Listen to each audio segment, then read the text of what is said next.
Good day. I am Mr. G. Rich Baldemoro, your online learning coordinator in business finance subject.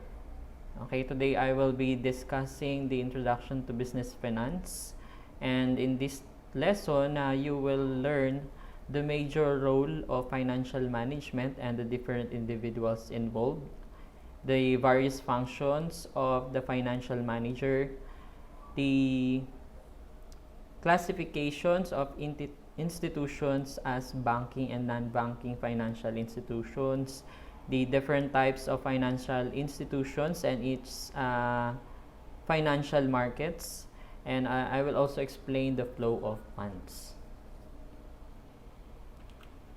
Okay, so what is finance? So by definition, the finance is the art and science that describes the management, creation, and study of money. So banking, credit, investments, assets, and liabilities. Okay.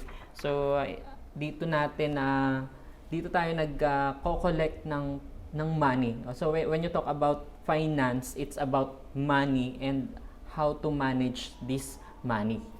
Okay? Or the funds. Okay? So a term that refers to two main activities, the actual process of attracting money and the management of these funds. Okay? So that's it.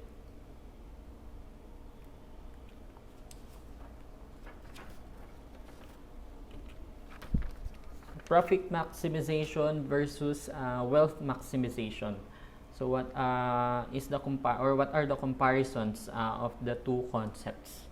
Okay, so first, the profit maximization. So when we say profit, we usually refer to the financial benefit that is realized when the amount of revenue gained from a business activity exceeds the expenses, costs, and taxes needed to sustain the activity. So that is profit. Okay? So profit maximization is a traditional and narrow approach where business entities determine the best output and price levels in order to maximize its returns. Okay? So when you say profit maximization, short-term oriented siya because of nagpo-focus siya sa profit. Okay? And then cannot account for risk. Okay? Kasi ang main goal ng profit maximization ay ma-achieve yung certain level or amount of profit. Yun yung pinaka-goal ng profit maximization. And this can lead to mismanagement. Okay? So usually the company adjust influential factors such as the production cost, yung sale prices and output levels as a way of reaching its profit goals. So ina-adjust niya lang yung mga influential factors para ma-achieve yung profit na gusto niya ma-achieve. So yun.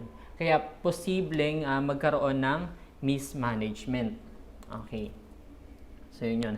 And then next is the wealth maximization. Pagka sinabi namang wealth maximization, it is the modern concept which deals with the increase of the value of a business in order to increase the share of stockholders or the owners. Okay? Pag wealth maximization, long-term oriented siya. The risk factor is taken account and recognizes the timing of returns. So the concept of wealth maximization requires the management team to continually search for the highest possible returns on funds invested in the business while mitigating any associated risk of loss. Okay, mini-mitigate nila. Kaya para yung risk factor natin dito ay taken for account. Okay? So this calls for a detailed analysis. Paano ba natin kinokontrol yung risk? Okay? So this calls for a detailed analysis of the cash flows associated with each prospective investment. So as well as a constant attention to the strategic direction of the organization. Pag wealth maximization kasi, ang goal neto is to grow its fund. While profit maximization, nagpo-focus siya sa certain level of profit na kailangan niya ma-achieve. Pagka wealth maximization, pinapalaki niya yung funds, yung internal funds. Okay? So, yung ang ina-adjust niya, actually, wala siyang ina-adjust dito, pero naghahanap sila ng strategic analysis kung papaano nila grow or mapapa-increase yung value ng kanilang business. So, that is for wealth maximization. Okay, next, the functions of financial manager. So, si financial manager, siya yung in charge for overall functions of the financial aspects. Okay? So, isa sa mga function niya ay, number 1, the forecasting financial requirements. Okay? So, the financial manager is responsible to estimate the financial requirement of the business. Ilan ba yung aabutin? Or ilan yung kailangan nilang finance para maitayo yung isang financial institution. Okay? So, yun. So, he is the one who should estimate how much resources are required to acquire fixed assets and forecast the amount needed in order to have a continuous business operations. Okay? So, pag sinabing continuous, kailangan meron na siyang forecast sa mga susunod pang panahon or susunod na month, susunod na year. So, ganun yun. Next, number 2, acquiring necessary capital. Okay, so financial managers are also in charge of the acquisition of the necessary capital to be used in the business. Okay, siya yung naghahanap, paano ba magkakaroon ng capital yung business. So, he should concentrate on how and where and when to obtain finances. So, lahat yun kontrolado ng financial manager. And then next, number 3, the investment decision. Okay, so the financial manager must carefully select best investment alternatives and consider the reasonable and stable return from the investments. Okay, so marami tayong investments na pwedeng ipasok sa ating business. Okay? So, si financial manager, siya yung namimili. Okay? Namimili. Kung ano ba yung pinaka-suitable na investment para sa business. Okay? So, he must be well-versed in the field of capital budgeting techniques to determine the effective utilization of investment. Okay, napaka-importante nun. So, the financial manager must concentrate to principles of safety, liquidity, and profitability while investing capital. Okay? So, next, the number 4, cash management. So, the financial manager must see to it that the entity has enough cash for its business operations as well as for the payment of debts or liabilities. Okay? Hindi pwedeng mabaon sa utang si business. Kapag nangyari yon, malulugi and then magsasara. Okay? So, dapat kontrolado ng financial manager yung tamang pera. Okay? Para itakbo yung operation ng business at mabayaran yung mga pagkakautang. Okay? So, dapat kontrolado niya yun. And then, last is the interrelation with other departments. Okay? So, the financial manager must maintain a good relationship with all the functional departments of the business organization. Diba nga, sa isang business, ang nagpapatakbo dyan, pera. Okay? So, and then, meron yung mga departments, right? So, yung bawat department na yun, nangangailangan ng funds. So, si financial manager ang nagkokontrol ay kailangan niya makipag-coordinate sa ibang department para malaman niya kung ilan bang funds yung kailangan ng bawat department. Okay? He should have sound knowledge not only in finance-related area but also in other areas as well. Okay? So, yun yung functions ng financial manager. Okay, next, the financial markets.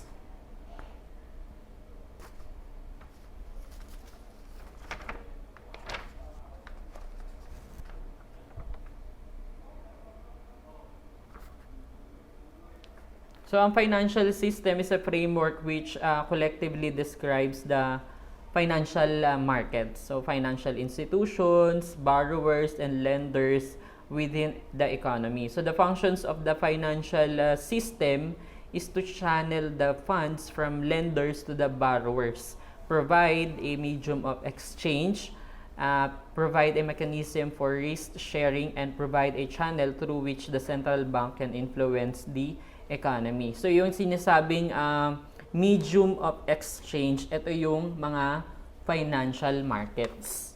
Okay? So, ang usapan natin dito from the lenders to the borrowers. And then, magkakaroon tayo ng medium of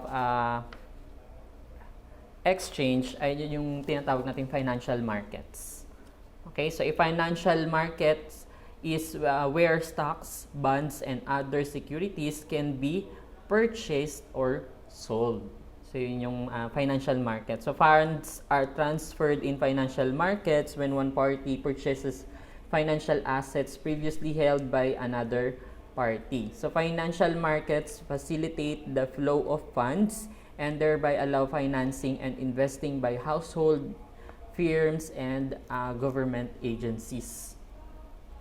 Okay, so pag sinabing financial markets may be classified into two. Okay, so isa doon is the money market and the other one is the capital market. Okay, so what are the financial markets? So number one is the foreign exchange market.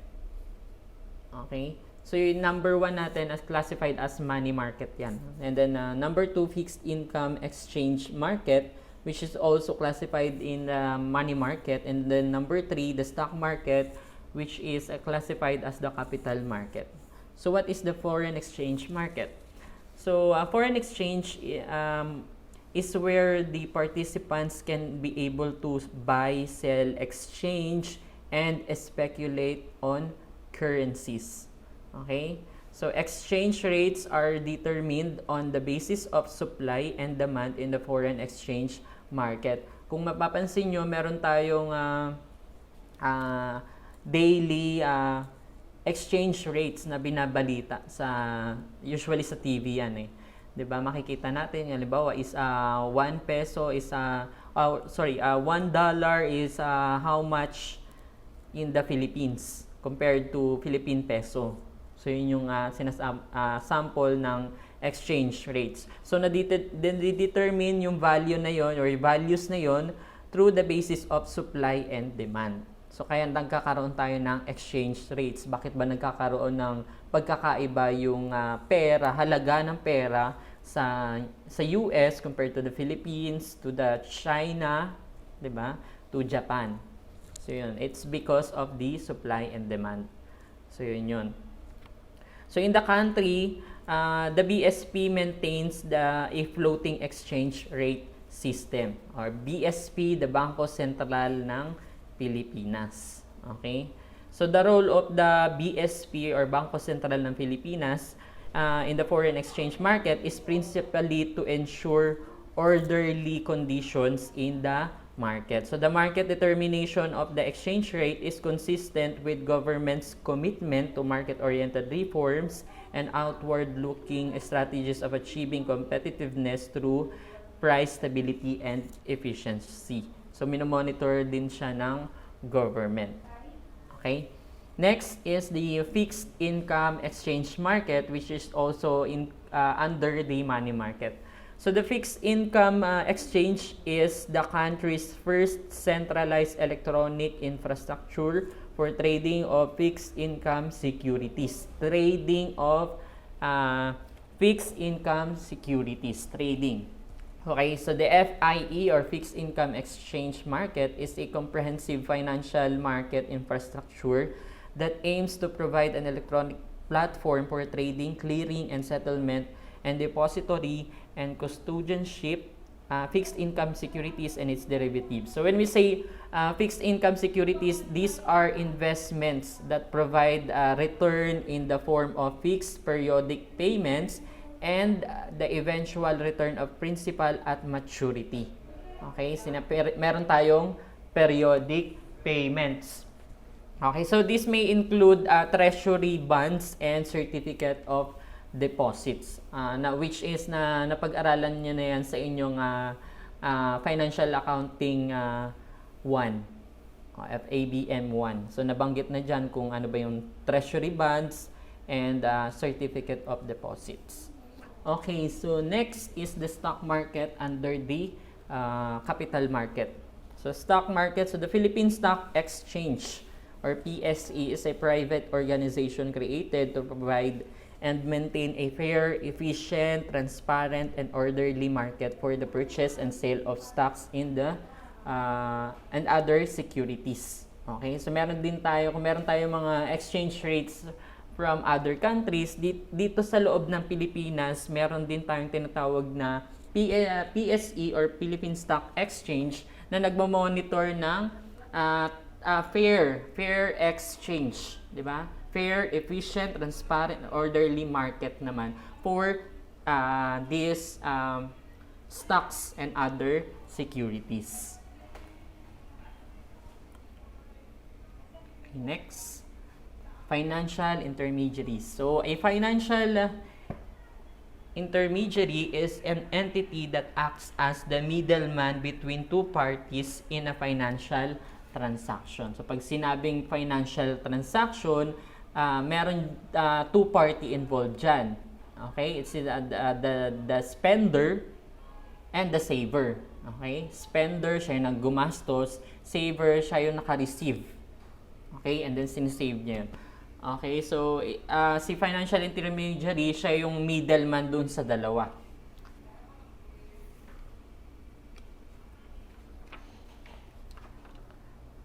So, meron tayong classification ng financial intermediary, the banking institution and non-banking institution. For banking institution, andyan si commercial bank, investment bank. Okay? So, ano ba yung banking institution? So, what is banking institution? So, a bank or bangko is a financial institution that accepts deposits from the public and creates credit which is being supervised a regulatory agency. O, di ba? Pagka bangko, meron mga individual dyan na nagde-deposit para makapag-ipon. Okay? So, yun yung concept ng bangko. And then, yung iniipon nila, kina-create nila yon as credit doon sa depositor. Okay? And then, sinusupervise naman yun ng regulatory agency. Okay? So, yun yung middleman natin dito, yung financial intermediary natin dito is the bank itself.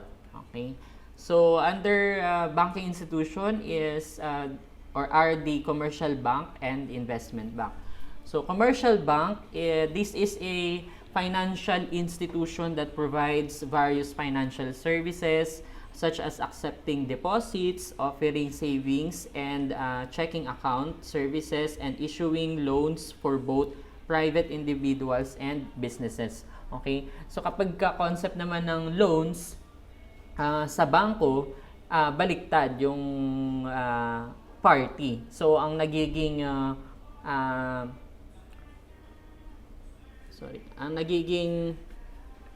borrower, yung certain individual, siya yung nagiging borrower instead of depositor. Okay? And then yung bangko, yung lender, siya yung nagpapahiram. So kapag usapang loan, nagbabago yung kanilang role. Okay, so examples ng commercial banks in the Philippines, andyan yung BDO Unibank Incorporated, Metro Bank, BPI, Land Bank of the Philippines, PNB, Security Bank, China Bank, at saka yung iba pa na mga commercial banks. Okay?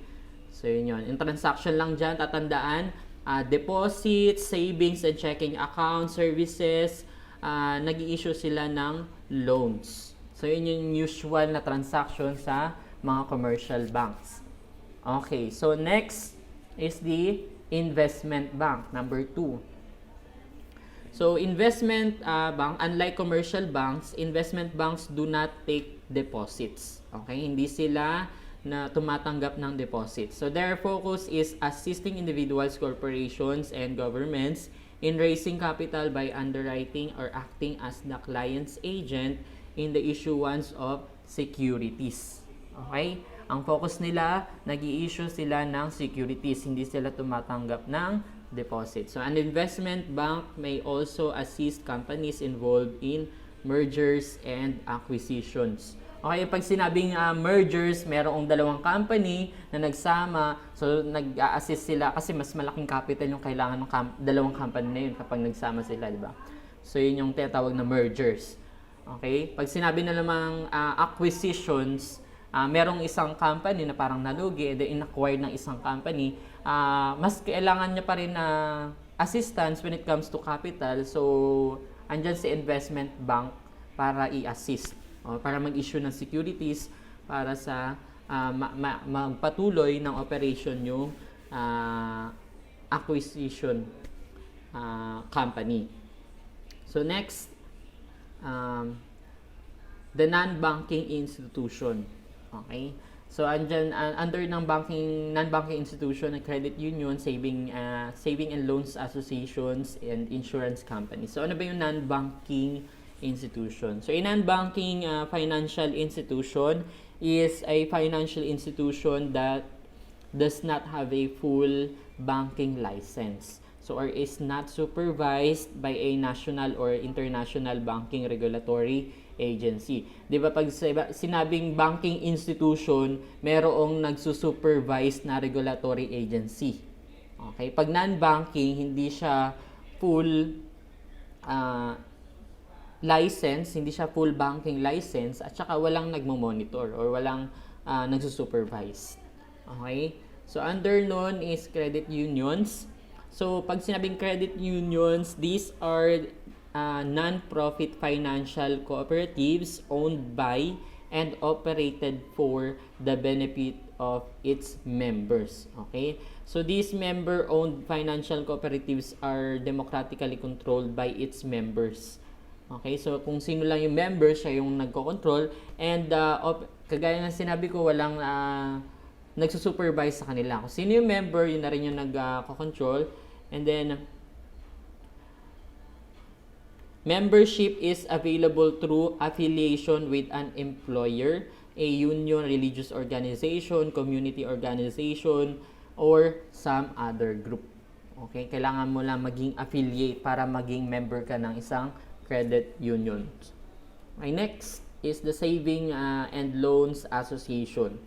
Okay, these are also known as thrift banks. Okay, pag sinabing thrift banks, these are financial institutions that specialize in savings, tight deposits, mortgage, and other loans. So, they provide dividends to their depositors. So, meron din silang depositors. Today, savings and loan associations offer most of the services commercial banks do. They can also serve both consumers and businesses. So, however, by law, they can have no more than 20% of their lending in commercial loans. Okay? Hindi sila pwede magpa-lend ng magpa-lend. So, 20% lang ang hangganan ng kanilang commercial loans. So, yun yung thrift banks. So, next, insurance companies. Okay? Number 5, insurance companies. So, these are corporate entities that insure people against loss. So, the clients pays a fee known as a premium in exchange for the promise of the company to protect the client financially in the event of certain potential misfortunes. Okay, mga insurance company, mga nag-o-offer, mag-iipon ka para maging insured ka for cases na halimbawa maaksidente ka, meron ka marireceive na certain amount of money depende sa timeline ng pag-iipon mo. Okay? So, the common types of insurance include health, mga health insurance, accident, car insurance. Pag mga sinabing car insurance naman, or property insurance, ayun yun naman kapag, di ba, nalugi isang company and kailangan nila ng funds. So, isa sa mga pwede nilang magamit is yung kanilang insurance. Okay? So, yun yun, para mag-continue kanilang operations. Okay, next. Before we proceed to the next topic, hindi ako nagbigay na example ng investment bank, credit union, saving and loans association, and insurance companies. So, nagbigay ako ng example sa commercial bank lang.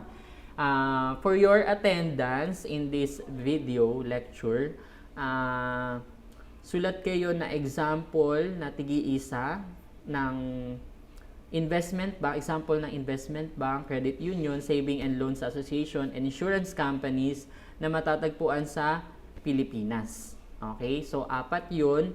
Yun yung isusulat nyo sa papel, ipicturean nyo, isasend nyo sa akin for your attendance in this video lecture. Okay. So, next, the flow of funds. Okay? Paano ba nag-flow ang funds? So, the figure shows how the funds flow from the participants in the financial system. So, as you can see, we have the direct and indirect. Meron tayong direct finance and indirect finance. So, indirect finance, a financial institution stands between the lender and the borrower. Okay? So, ito yung lender, ito yung borrower. Ito yung financial institution, okay, na nag-i-stand between them or between the two. So, for example, a bank receives money from its savers or depositors. Okay? The bank has now the money on hand. Okay? Meron siyang money on hand. Then, the spender decides to borrow money or funds from the bank to buy a car. So, the bank lends out the money from the saver to a borrower. Okay? So, si saver de-deposit siya sa financial institution. Okay? Sa isang financial institution. And then, yung funds na naipon niya, ang responsible dun is the financial institution. And then kapag si borrower nangailangan ng pera, yun nga yung sinabing example, halimbawa gusto niyang bumili ng kotse, manghihiram siya. At pwede niyang ipahiram yun. Yung kung magkano na save ni. Pero ang responsible for that transaction is the financial institution. Okay? Whenever if the saver decided to withdraw yung kanyang naipon, responsible doon si financial institution na kailangan mabigay niya kagad kapag naisipan na i-withdraw ni saver. Pero as a fund, 'di ba, na minamanage niya, so pwede niyang gamitin 'yon para mas mapalago yung kanyang capital. So yun yung indirect finance, okay? Parang dadaan muna si fund kay financial institution bago pumunta kay borrower. Okay? So, next, yung direct finance naman tayo. Direct finance. So, in direct finance or in the direct finance, the borrower sells securities directly to lenders. So, yung borrower nagbebenta direkta kay lender. So, there are no intermediaries involved. Okay? So, meron tayong financial market. Dito niya dinadala yung binibenta niyang security. Okay? So, halimbawa, si borrower, gusto niya magbenta ng security, dinadala niya sa financial market, at direkta niyang maibebenta yun kay lender. Okay? So, for example, a corporation offers its stocks to the stock exchange, and the investor acquires it by paying the required amount. So, in exchange of the corporation issues a stock. So in exchange of the corporation issues the stock certificate to the investor, which is now considered as stockholder. So yun yung example ng direct finance. So example, corporation to, si borrower na or si spender, and then dinala niya sa financial market yung kanyang securities or bonds or stocks, and then binili ng saver. So para babayaran niya yung amount kung magkano yung halaga ng stocks or bonds, right? So yung kapalit nun, i-issuean siya ng certificate, no? So certificate na of the investor, as investor, 'di ba? And then pwede na siyang tawagin as a stockholder. Okay? So ganun 'yun. Okay, next yung lesson 2, the review of financial statement, preparation, analysis, and interpretation. So pag sinabing review, na pag-aralan nyo na to before during your FABM 1 and FABM 2. Okay, so i-recall lang natin yan. So in this topic, we will review the accounting cycle and financial statements, perform the vertical and horizontal analysis of financial statements, and then compute, analyze, and interpret the basic types of financial ratios. Kung natatandaan nyo sa inyong FABM 2. Okay, so the accounting cycle. So these are the process or for the accounting cycle. So number 1, kung natatandaan pa, identification. Pag sinabing accounting cycle, the accounting cycle refers to a series of sequential steps performed to accomplish the accounting process. So steps siya na sinusunod. Okay? So number 1, identification of events to be recorded. Halimbawa, diba, may transaction.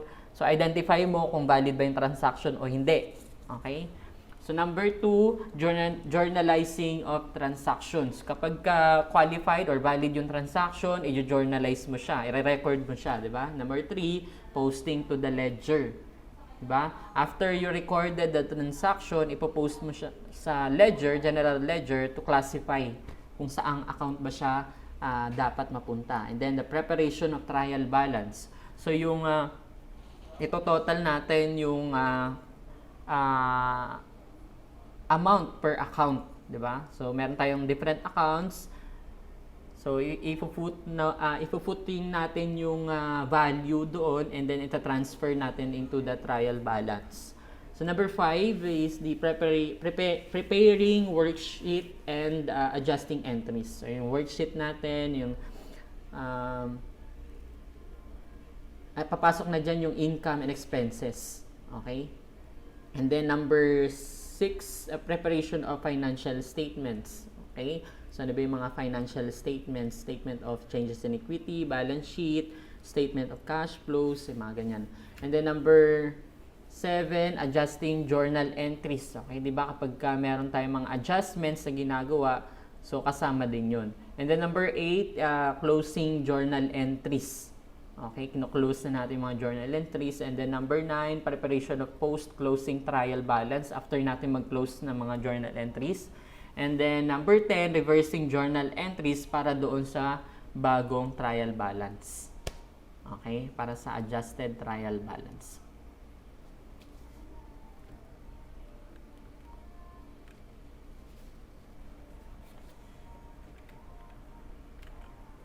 Next, the financial statements. So, ayan yung mga financial statements na binanggit ko kanina. The income statement, the statement of comprehensive income, statement of changes in equity, statement of financial position, statement of cash flows, and notes to financial statements.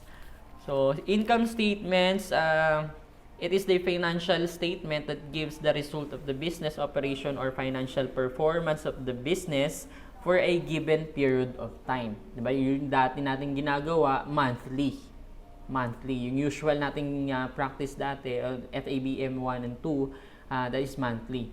So its elements include income or revenue, costs, expenses, and net profit or loss. So yun yung mga elements. Okay, next, number 2 is statement of comprehensive income. So this includes the profit or loss elements of income statement with an additional component for other comprehensive income. Okay? Yun lang yung pinagkaiba niya sa income statement. Meron tayong other comprehensive income. So, other comprehensive income comprises items of income and expense or gains and losses from reclassification adjustments that are not recognized in the income statement. Okay, number 3, the statement of changes in equity. So, it is a financial statement that shows the movement in equity accounts at a given period of time. Usually, monthly din yung practice natin nun. So, its elements are the beginning capital, net income or loss, additional investments, kung natatandaan pa, owner's withdrawals, and ending capital. Okay? So, yun yung mga elements niya, kung natatandaan. Okay, number 4, statement of financial position. So, this is also known as the balance sheet. Okay, statement of financial position. So, it is a financial statement that shows the financial position or financial condition of a business for a given period of time. So, it can reflect an entity's financial structure, liquidity, and solvency. So, its elements include assets, liabilities, and equity. Okay, yung mga major accounts, di ba? Next,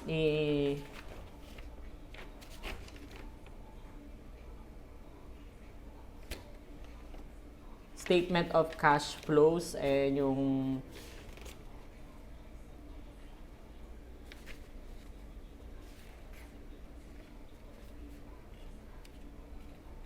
financial statements wherein ang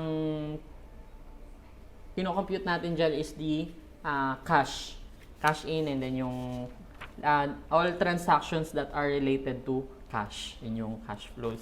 And then next, number 6, notes to financial statements. So these are additional notes na hindi natin actually na-tackle to during your FABN 1 and 2. Okay? So additional notes that describe the summary of significant accounting policies and other explanatory information.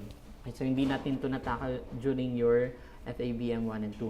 So this statement provides a narrative description or disaggregation of items presented the financial statements and information about items that do not qualify for recognition since these items are non-accountable or not quantifiable. Hindi naman siya kina-quantify. Parang notes, parang ganon. Pero importante din siya as a financial statements kasi yun nga, based on definition, dito nakalagay kung alin yung valid accounts tsaka hindi kasamang accounts.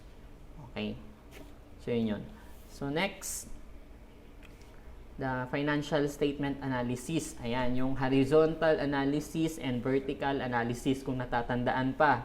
So, diniscuss ko na yan during your FABM 2. So, from the word, number 1, horizontal analysis, from the word itself, we can say that the figures subject to mathematical analysis is on horizontal basis. So for instance, we compare figures from several years. So we are comparing the amounts on each account from the past up to the present. Diba? Meron tayong base year, okay, tsaka yung current year. Yun, diba? Kung natatandaan. So an example of horizontal analysis is the index analysis. Ayan. So, isa ito sa index analysis. Okay?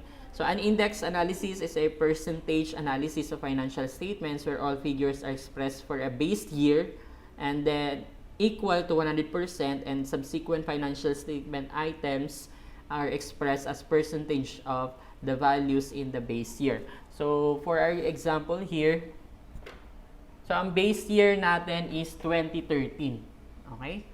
2013. So, ito yung kanyang accounts and then yung amounts per accounts. So, ito yung kanyang interpretation. So, for base year, kino-consider siya as 100%. Diba? So, 390, 100% yan. 90,000, 100% yan. So, lahat ng amounts dito sa 2013 ay 100%. Okay? Pagdating ng 2014, meron tayong changes sa values. Tama? So, yung gross sale natin from 390 naging 400,000. Cost of goods sold, from 90,000 naging 80,000, and gross profit, so on, 300,000 naging 320,000, and so on and so forth hanggang sa dulo. So, yung changes dito, ini-express through percentage. So, from 100% na 390, di ba, naging 400 siya.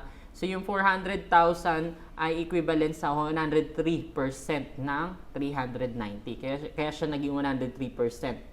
Okay? So, next, cost of goods sold, meron tayo 90 na naging 80. So, ang percentage niya is 89. So, ibig sabihin, yung 80,000 ay 89% ng 90,000.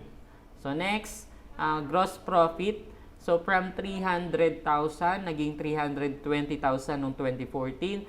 At yung 320,000 ay 107% ng 300,000 pesos. 107%. So, makikita nyo, merong mga changes. Okay? So, next, another year, 2015.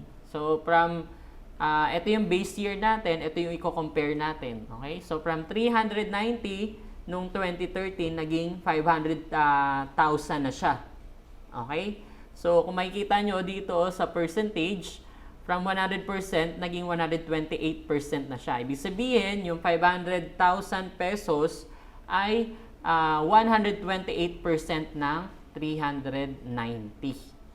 Okay? So, next, from 90,000 na cost of goods sold, naging 200,000 pesos. Okay? So, sa percentage, cost of goods sold is equivalent to 222%. So, ibig sabihin, yung 200,000 pesos ay 222% ng 90,000 pesos. Okay? Another and last example is gross profit from 300,000 pesos naging as is 300,000 pesos. So from 100% as is siya na 100%. So ganun lang 'yon. And so on and so forth.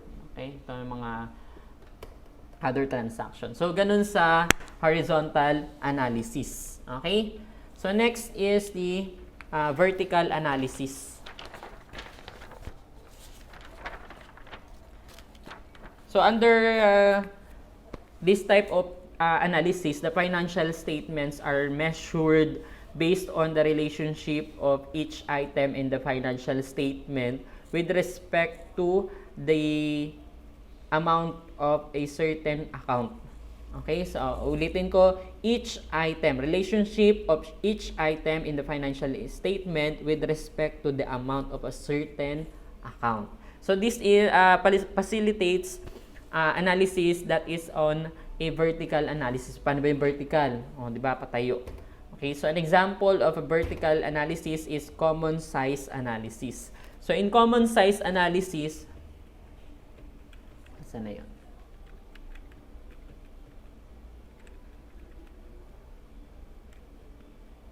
Ayan. Ito to. Vertical analysis, okay. Common size analysis figures reported are converted into percentage of a common base account, and then it is usually considered as vertical analysis. For the common size analysis of the statement of financial position, the total assets figured is assumed to be 100%. So for the common size analysis of the income statement, the sales figure is assumed to be 100%. All other figures are expressed in percentage with respect to this amount. So, ano ibig sabihin nun? So, ito example. So, meron tayong current assets, total current assets, non-current assets, total non-current assets, and the total assets. Okay? Next, meron tayong liabilities and equity. So, this is a statement of financial position or the balance sheet, kung natatandaan, okay? So, liabilities and equity, meron tayong current liabilities, total current liabilities, non-current, and the total non-current liability, total liabilities, total equity, and total liabilities and equity. Okay?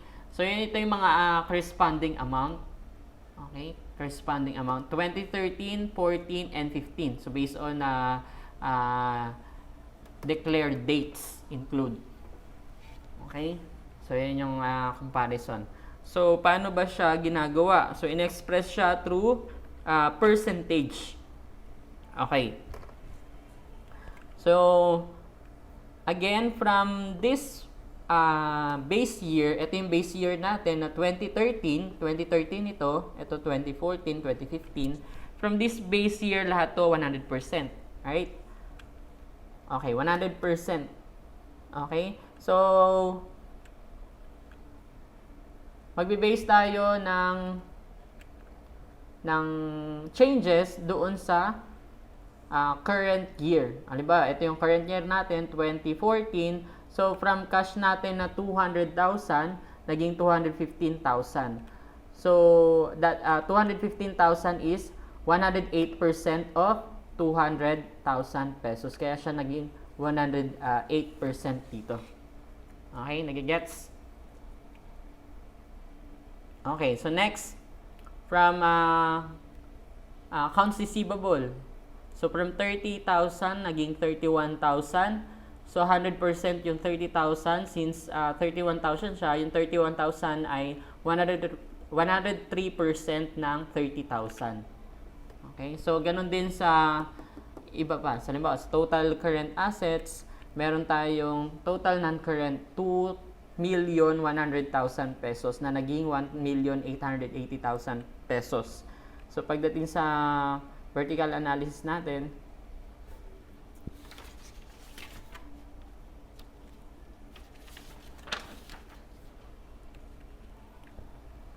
naging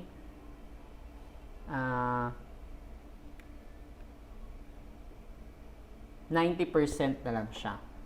So, yun.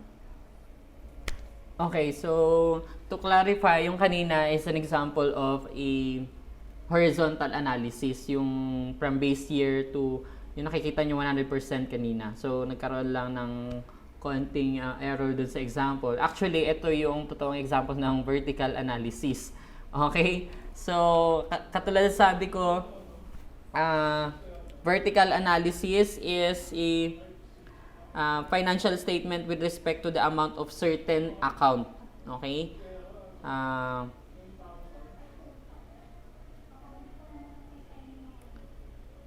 So, yung figures dito are reported or converted into percentage of a common base account. Common base account. So for example here, ang gross sales natin ay 390,000 pesos. Okay? 390,000 pesos. Less of cost of goods sold. So, ito yung 100%. So, babawasan natin siya ng cost of goods sold, which is 90,000. And yung 90,000 ay 23% ng 390. Ulitin ko, yung 90,000, 23% ng 390. Okay? So, from 100%. So, ililess natin yung 23% from 100%, kaya magkakaroon tayo ng gross profit na 300,000, which is 77%. Okay, 100 minus 23. Okay, next, less operating expenses na 35,000. So, yung 35,000 ay 9% ng 390. So, ito yung base account natin. Kung kanina, pinag-usapan natin sa horizontal analysis, base year tayo. Dito naman, ang pinag-usapan natin per account. Okay, with a certain amount. So, ang base account natin dito is yung gross sales and base amount of 390,000. Kaya yung 35,000 ay 9% ng 390. So, since ileless natin yun, so 300 minus 35,000 is equal to 265,000. Which is, sa percentage, yung 77% na 300,000 pesos, babawasan natin 35, which is 9%, magiging 68% na lang. So, ibig sabihin, yung 265 ay 68% ng 390. Okay? Less tax. Okay? Babawas pa natin yung tax na 30%, which is 79,500 pesos yung amount. So, yung 79,500 pesos ay 20% ng 390. So, paano ba nakukuha yung percentage na ito? Paano ba ito nakukuha? So, halimbawa, yung 79, i-divide by 390. Ulitin ko, 79,500, divide mo ng 390, ang lalabas doon decimal times 100, ang lalabas 20%. So, ganun. Kaya siya nakukuha. Okay? So, 265,000 na net income before tax, less tax na 79,500 is equal to 185,500. So, that is the net income after tax. So, 68, yung 265, which is 68% ng 390, less 20%, magiging 48,000 na lang. So, ibig sabihin, from 390,000 na 100% gross sales, 48% doon ay income or net income after tax. To check, para ma-check nyo kung tama ba yung percentage na to, i-divide nyo yung 185,500 by 390,000 times 100. So, dapat 48% ang lalabas. So, ganun yan. Okay, yun. Okay, yun yung vertical analysis ha. Okay, next. Another example. Ito yung sa statement of financial position naman. So, ulitin ko yung kanina, mali yung example number 2 natin kasi pang ano yun pang horizontal pa rin yun. So, this one, the financial position, vertical analysis. Meron tayong cash. Ang 100% natin dito ay, or yung base account natin ay yung, kung natatandaan pa, yung total assets. Okay? Subdivided siya by total non-current, 89%. Total current, which is 11%. So, pag inad mo yung 11% tsaka 89, 100 yan. 89 plus 11, 100. Liabilities and equity. So, ang base account natin is total liabilities and equity, which is 100. Okay? So, ang ito, subdivided. Paano ba ito hinahati? Sorry.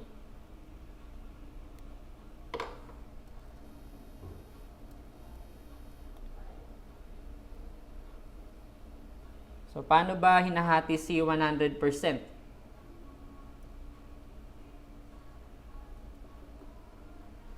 Okay? So, since total liabilities and equity siya, kasama dyan yung equity, total equity, liabilities, and total equity and total liabilities. Okay? So, pag inad mo yung total liabilities, which is the 72% plus total equity, 28%, magiging 100%. And yung total liabilities, etong 72% na to, subdivided pa siya by total non-current and total current liabilities. Okay? Kung mapapansin nyo, total current liabilities 8%, total non-current liabilities is 63%. Okay?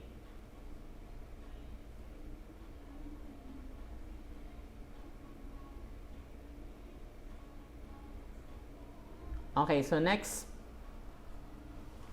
to check per account.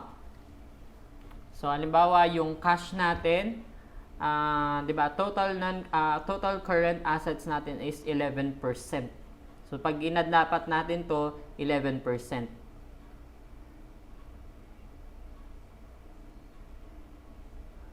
Okay, so, cash natin amounting to 200,000 pesos is 8% ng base account natin na total assets. Okay, dito yan dinidivide 200,000 divided by 2,365,000 is equal to 8%. Doon nakukuha yung percentage. Another example, accounts receivable, 30,000 pesos divided by 2,365,000 pesos is equal to 1% lang. So, same as inventory. Same amount lang naman sila. Prepaid expenses, 5,000 divided by 2,365,000. So, mali yung figure natin dito. At least, meron pa rin siyang figure na makikita. Hindi yan 0%. Okay? Itong example na to, based to sa nakuha ko sa inyong module dyan sa Basic Finance. Okay? Meron kayong module dyan sa Basic Finance. Ito yung example. Okay? So, mali ito actually. Meron pa rin percentage yan. 0 point something. Okay? So, next, naturo ko naman na to sa inyo. Diba? Nire-review ko lang naman. So, anyway, alam nyo naman na to. And then, land and building. So, 2 million divided by 2,365,000 is 85%. Okay? So, malaki-laki yung parte ng land and building. Okay? So, ganun siya. And then, same as equipment, ganun din yung process. Okay? Para makuha naman yung total current assets percentage, yung 265 na total netong apat, i-divide lang by 2,365,000 kasi ito yung base account. So, same lang din sa liabilities and equities. Ganun lang din yung gagawin. So, for example, accounts payable, 200,000 pesos divided by 2,365,000 pesos, which is 8%. Okay? So, ganun lang siya.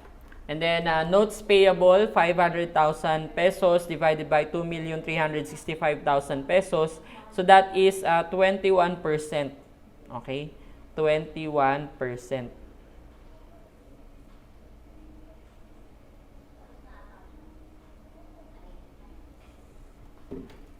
Okay, so total liabilities 72 plus 28 is 100%. And dito sa total, dapat kasi ang total liabilities natin is 72%. So dapat pag inad natin yung total current liabilities na 8%, total non-current liability, ang sagot is 72. Okay? So hindi lang siya nag-match, maybe because of the rounding up of percentage. Okay? So, yung example nyo kasi sa module, hindi siya specific na point sa when it comes to percentage. Kaya hindi sumakto. Kasi 8 plus 63 is 71 only. So, nagkatalo tayo sa points yan. Kaya nagkulang ng 1%. But anyway, as long as alam nyo yung concept, yun naman importante, alam nyo yung concept kung paano yung pinagkaiba ng vertical analysis sa horizontal. So pagka horizontal, ulitin ko, meron kayong base year, meron kayong current year. I-compare nyo lang yung mga accounts nila. So yung base year nyo, lahat 100%.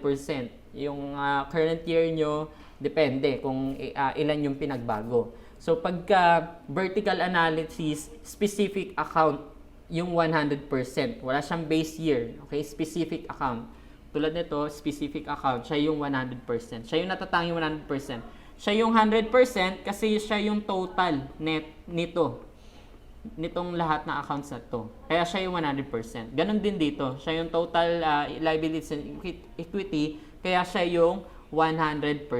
Ito, hati ng mga percentage na galing sa kanya. Okay, huwag kayong mako-confuse. Hindi lahat ng percentage na to ina-add para makuha yung 100%. 'Di ba? Kagaya ng sinabi ko kanina, yung total liabilities and equity, subdivided siya sa dalawa, total liabilities and equity. Kaya 72 plus 28, 100. And then yung total liabilities subdivided pa into 2, which is the current liabilities and non-current liability. Okay, pag inad nyo to, dalawa, ang sagot ay 72. Kaya wag kayong mako-confuse. Ganon din naman dito sa assets. Total assets is 100%. Hindi porket may percentage yan, pag inad nyo 100%, hindi yun. Okay?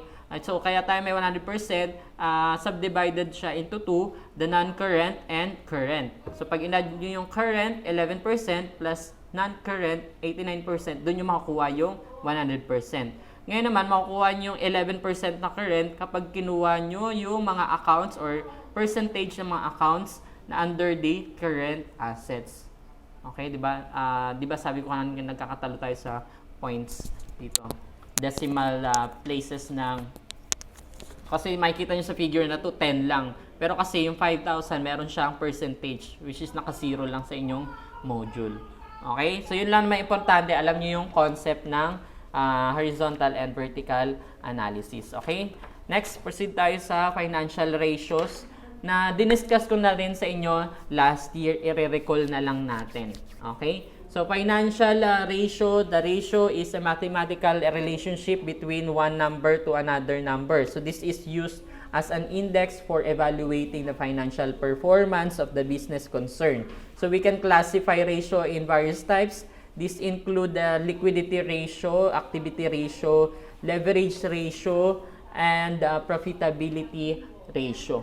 So, meron kayong notes niyan noong FABM 2 nyo, pwede nyong kalkalin and then i-recall, i-relate dito sa ating review. Okay, so number 1, current ratio.